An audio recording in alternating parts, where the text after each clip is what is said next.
a little girl, just 7 years old, suddenly went missing. A few days later, her body was found inside a cardboard box, discarded by a cold canal.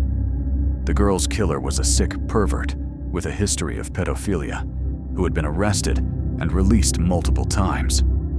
Why did he target Anna? Why did the law have a chance to stop him, but let the crime happen anyway? And in the end, what sentence awaited the cold-blooded killer? I'm Detective Johnny, an expert in reopening mysterious and chilling cases. This is the story of little Anna Bachmeier, an angel murdered by a devil. Marianne Bachmeier was a single mother, living with her beloved daughter, Anna, who was just 7 years old, in the peaceful city of Lübeck, West Germany. Their life was simple, but full of love. Anna was Marianne's joy, her entire world. But on one fateful morning, May 5th, 1980, an event occurred that would forever erase the smiles from their small home. That day, Anna had a small argument with her mother. In a moment of childish pique, the little girl unexpectedly decided to walk to school by herself, something she had never done before. Marianne didn't know that it would be the last time she would ever see her daughter alive. When Anna didn't show up for class and didn't come home, Marianne immediately called the police. A large-scale search was launched, spreading across the city. But after many days, every lead proved hopeless. Until a passerby discovered a suspicious cardboard box lying near a canal in Lübeck. Inside was the small body of Anna, strangled to death. The girl's brutal death shocked the entire city. What caught the police's attention was a specific detail. The body was neatly packaged in the box, not carelessly discarded. This suggested that the killer did not act in a moment of passion. Anna Bachmeier was a 7-year-old girl with bright eyes and a radiant smile. Her parents had divorced when she was very young. From then on, mother and daughter relied on each other, building a relationship that was not just mother and child, but like two close friends. Marianne was Anna's only safe haven, and in turn, the little girl was the light in her mother's life. Anna was described by neighbors, teachers, and friends as a gentle, well-mannered girl, but one who also possessed a lovable stubbornness and a strong will. Although only 7, Anna showed a remarkable independence. She prepared her books for school each morning, loved to draw, and was always excited to play with her classmates. No one could have imagined that such a pure and promising soul would be so cruelly taken away. Immediately after little Anna Bachmeier's body was discovered, police launched a widespread investigation, tracing every small clue around the crime scene and looking into suspicious relationships in the area. It wasn't long before they received a crucial testimony from Ruth D., the girlfriend of a man named Klaus Grabowski. In the interrogation room, Ruth D. confessed that it was Klaus Grabowski who had lured little Anna to his home, keeping her in his room for several hours. Then, in a panic, out of fear of being caught, as he was on parole and under a court order to stay away from children, Grabowski strangled Anna to death. But it didn't stop there. Ruth D. admitted that she had helped Grabowski. After Anna was dead, Grabowski ordered his girlfriend to hide the body inside a cardboard box, then use a bicycle to carry the body to a canal in Lübeck and discard it, to erase all traces. The reason Ruth D. fully confessed to the police was to seek a reduced sentence. The horrifying truth was slowly revealed, and the name Klaus Grabowski was officially identified as the murderer of little Anna Bachmeier. Immediately after Ruth D.'s shocking testimony was recorded, the killer's identity was quickly confirmed. The man who had murdered little Anna Bachmeier was named Klaus Grabowski. Born around 1945, he was living in Lübeck, West Germany, and had just turned 35 when he committed the crime. It was an age when a person should have a stable family and a steady job. But for Grabowski, his life was a series of bleak, uncertain, and dark days. Grabowski had no clear profession.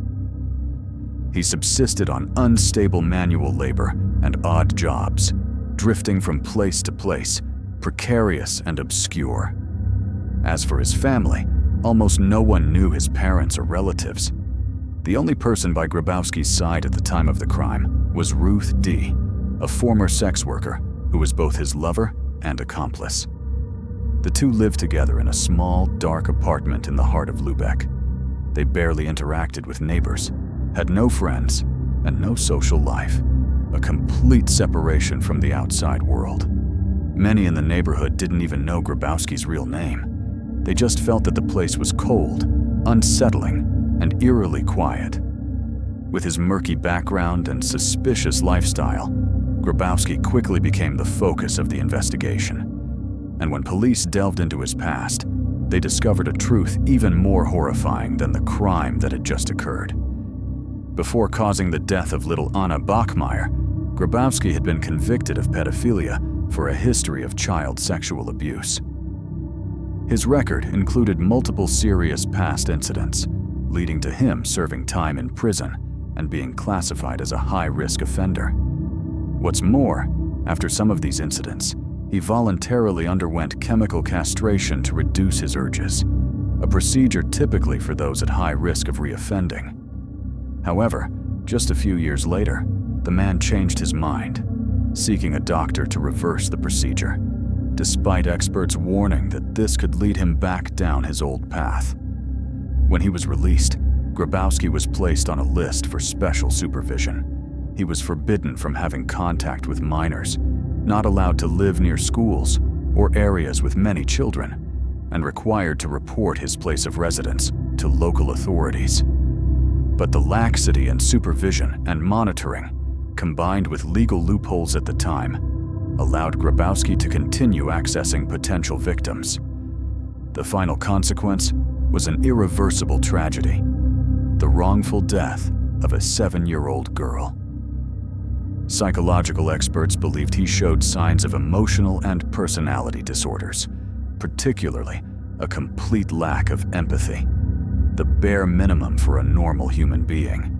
He felt no grief over the loss of others and showed no signs of remorse.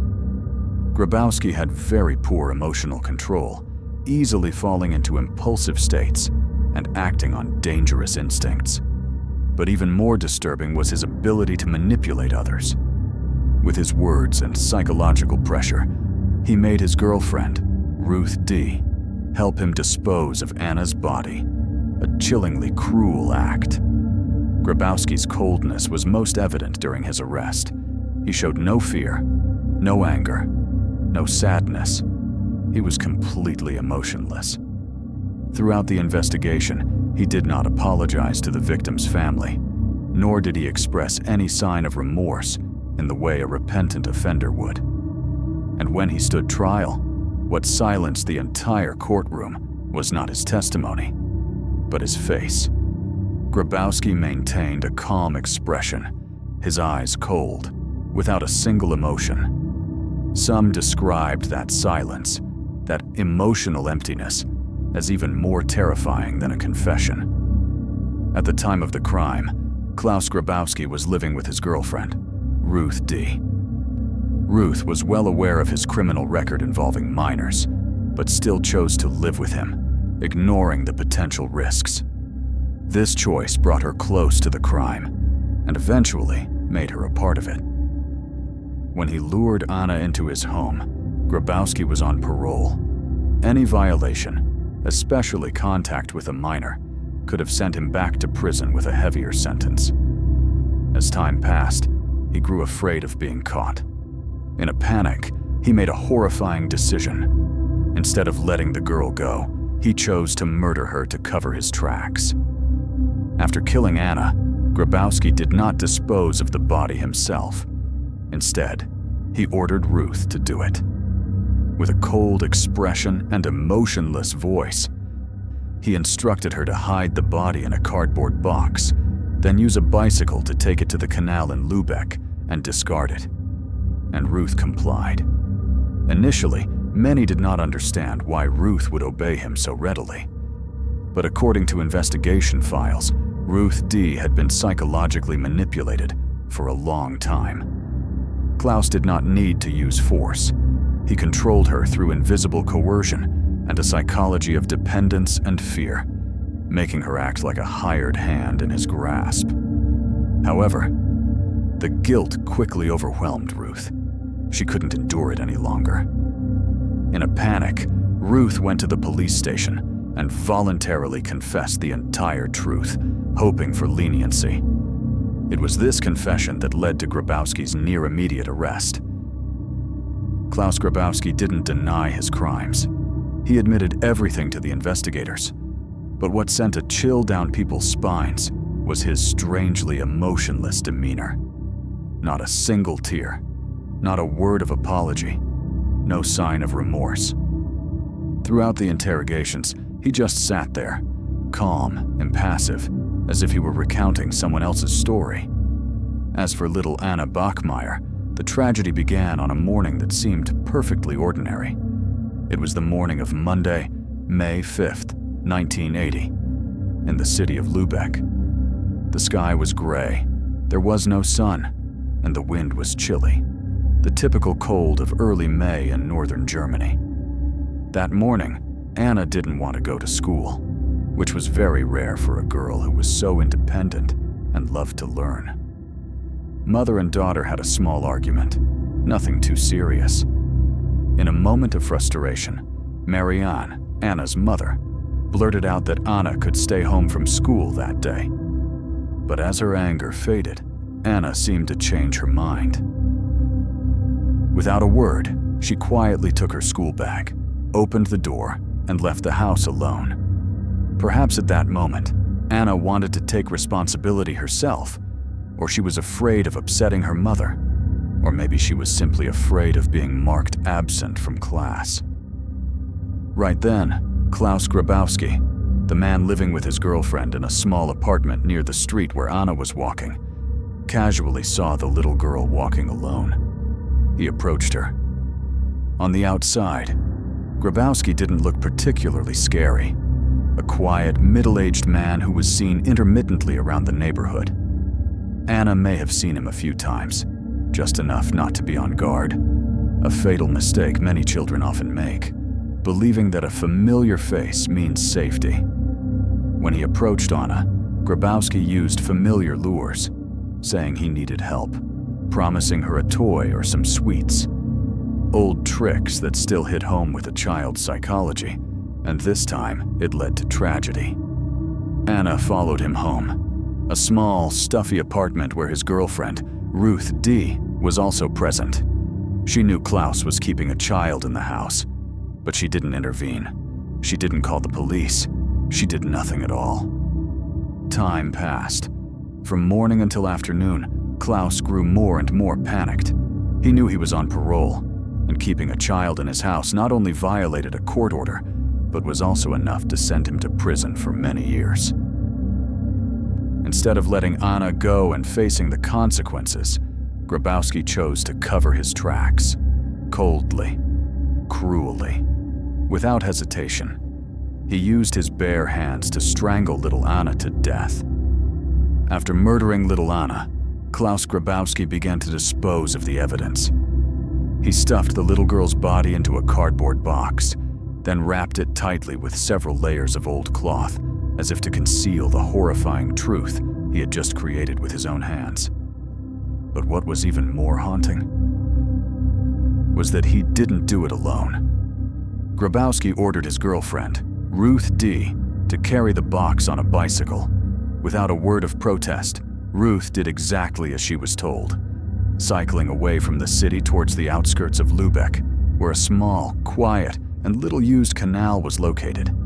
And there, amidst the eerily calm nature, little Anna's body was abandoned, silently and alone. No one was aware. No cries for help. No trace. Meanwhile, in the city, the police launched a large-scale search. The news of Anna's disappearance spread like wildfire. The whole of Lübeck held its breath. For Marianne, the mother, those days were hell. She didn't eat, didn't sleep, and frantically searched everywhere for her child. Every street, every photograph, every strange noise made her jump. 4 days later, on a dreary afternoon, a local resident happened to pass by the canal. He stopped because he smelled a strange odor, a damp, sickly sweet, and unusual smell in the middle of nature. The old box lay quietly by the water's edge. When the police arrived and opened it, everything fell apart. Inside was a little angel, lying neatly in there, still and cold. On March 6, 1981, the Lübeck City Court opened the trial for Klaus Grabowski, the man who had murdered little Anna in a crime that shook all of Germany. The courtroom was packed. The press, television crews, and local residents were all there. Everyone wanted to see the face of the perpetrator for themselves. But among them, one person appeared quietly, silently, sitting in the very last row. It was Marianne, Anna's mother. Her face was gaunt, her eyes sunken after sleepless nights. But in those eyes, there were no more tears, only fire, fury, and despair. No one knew that inside her small purse, besides a sheet of notes on the testimony, there was also a small caliber pistol, something she had secretly hidden for days. The trial began. Klaus Grabowski was led into the courtroom. His face was cold, as if the whole affair had nothing to do with him. Not a single hint of remorse, not a word of apology. And right then, Marianne sprang to her feet. Not a word. Not a warning. She pulled out the gun and pulled the trigger. 7 shots rang out in the solemn setting of the courtroom. People panicked. Police rushed forward, but it was too late. Grabowski collapsed on the spot. Blood poured from him, staining the cold tile floor red. The woman who had lost her child had acted, not like a victim, but like a final verdict, for a man whom justice might not have reached in time. Immediately after the shooting in the courtroom, Marianne Bachmeier was arrested. The whole of Germany was in shock. Newspapers ran with bold headlines: "Mother kills murderer in court." Some people condemned her, arguing that she had broken the law and made herself a killer. But millions of others called her the people's mother of justice. The Marianne Bachmeier case became one of the most watched trials in Germany in the 1980s. A question lingered everywhere. When the law isn't fast enough, does a mother have the right to take revenge into her own hands? After months of investigation and debate, the court sentenced Marianne to 6 years in prison. But the sentence was later reduced to 3 years, and she only served just over 2 years. When she walked out of prison, Marianne did not apologize. She didn't cry. She didn't make excuses. She only said one sentence: "I don't regret it. I did what a mother had to do." After that, she left Germany. No one knows where she lived or what she did. The woman who lost her daughter also lost a part of her soul in the process. She carried that wound until the end of her life. In 1996, Marianne Bachmeier died of cancer at the age of 46. But her story, it lives on, a controversial symbol of justice and emotion. She killed a man, that's a fact. But the man she killed was a monster. And sometimes justice itself bows to a mother. Turning the final pages of the file, I gently placed it in the cabinet, where the mysteries are closed. It was well past midnight. Outside, all that remained was the soft whisper of wind through the old window pane. I turned off the light and lay down on the bed, but I couldn't sleep. The case of Anna, a little girl just 7 years old, kept echoing in my mind. A lax monitoring system, a warned perpetrator, a preventable tragedy, but we failed to prevent it. And now I wonder, how many other Grabowskis are out there, still walking among us, just waiting for a legal loophole to sow another tragedy? This is Detective Johnny, and I won't let these cases fade into oblivion. If you found this case thought-provoking, don't forget to leave a like, comment with your thoughts, and share this video with others who are interested in the truth behind these crimes. You can also subscribe to the Detective Johnny channel, where I recount chilling, mysterious, and forgotten cases, so we can re-examine the past together and help warn the present. Every subscription is an encouragement for me to continue this journey of seeking justice, even if it's long overdue.